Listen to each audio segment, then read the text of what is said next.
Now, from 21Alive Plus, this is your Fastcast. Good morning, everyone. Thank you so much for joining us here on your 21Alive Plus Fastcast this Monday morning. We have meteorologist Liz Braden joining me now. And Liz, it was a cold, very cloudy, just bland kind of weekend. Yep.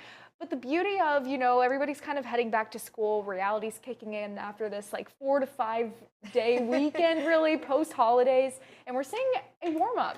Yes, a really nice warm-up on the way. In fact, most of this week is a pretty mild pattern with the 40s and the 50s. Now, it won't last all the time. It looks like by Sunday that winds down, but still, a lot of days to take advantage of. Your average high this time of year is about 33 degrees. Today, we make it into the low 40s. Upper 40s tomorrow, mid 40s on Wednesday, 50s though by Thursday and Friday for this week. But that will come with some chances for rain. No big washouts this week, but you will see some scattered rain showers that look to be light tomorrow, and then another chance late Thursday going into Friday. A cold front comes through this weekend, and Sawyer, I'm tracking temperatures back in the 30s by Sunday, but I still think there are some good days to take advantage of.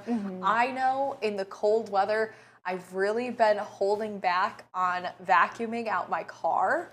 So this is going to be a good week for me to do that on some of these dry days. I like that. And, taking down all of the holiday displays that you have up too, it's a nice week for that. I mean, yes, there's rain, but hey, at least we have this warm up, right? Exactly. You know what? Is it too early for me to start putting the Valentine's Day decorations up yet? That's what I need answered. You know what? Think so? Okay. I don't think so. Time goes by so fast, and I feel like, my family, we've had the tree up for, it feels like it's just zipped by, barely, right? Yes. You put all that effort in, so it just keeps you in the spirit post-holidays there we to go. look forward to something new. All right, you're a yes for putting them up. I know Cece's nodding her head over there. She's also a yes, so I think I've got my answer for what I'm doing the rest of the day. See, that's the perfect way to spend a Monday, and it's going to be nice, and rain doesn't hurt anybody. I think it's okay. Yes. I like that. Liz, thank you so much for a good heads up. I'm kind of scared for Sunday, though. I'm not going to lie, with this slipping back down. Back to reality. That's so true. Back to reality. Hey, we're really in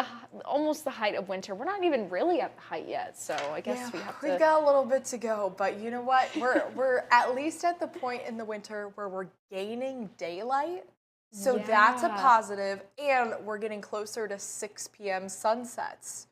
So we're working on it little by little, Sawyer. Oh, I like this positivity. This is the way to start out a Monday, Liz. Perfect. Thank you so much for that heads up, of course. Perfect time to download our app, everybody watching us here on 21Alive Plus Fastcast. Here we go. We want to get into your top story of the day, something we're looking ahead to. This is actually happening this evening. We have the Wells County Republican Party is holding a caucus tonight. Now, they are filling a empty spot. They're filling a vacancy on the Jefferson Township Advisory Board. So we know this is happening tonight. That begins at 6:30 down in Bluffton. That's located at the Wells County Republican headquarters. So that's actually on South Johnson Street there in Bluffton. And really the details behind this is the Republican Party is conducting this caucus. They're filling this empty spot there on the board where 4 candidates actually have filed declarations of candidacy, and they will be considered during that caucus. So there's 4 people to be considered tonight at 6:30 there. Now, in order for people to submit or file their declaration of candidacy, they would have had to do that 72 hours prior to tonight's caucus. So those 4 are, kind of in the running for that one tonight. So that'll be announced this evening. Really hours away of deciding who's going to fill that there on the that empty spot. And that actually comes after Tim Baker had resigned that seat. He held that seat for some time there with the Republican Party.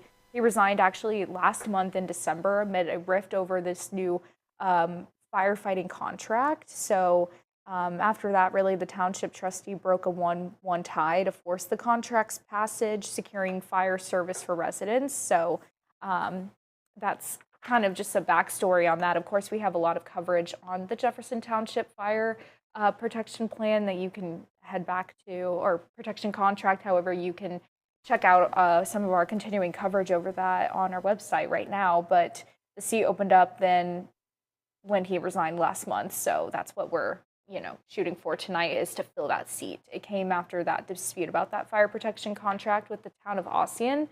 Again, that's been renewed for this year now. So again, the caucus is set for 6:30 this evening at the Wells County Republican headquarters in Bluffton. The public, we're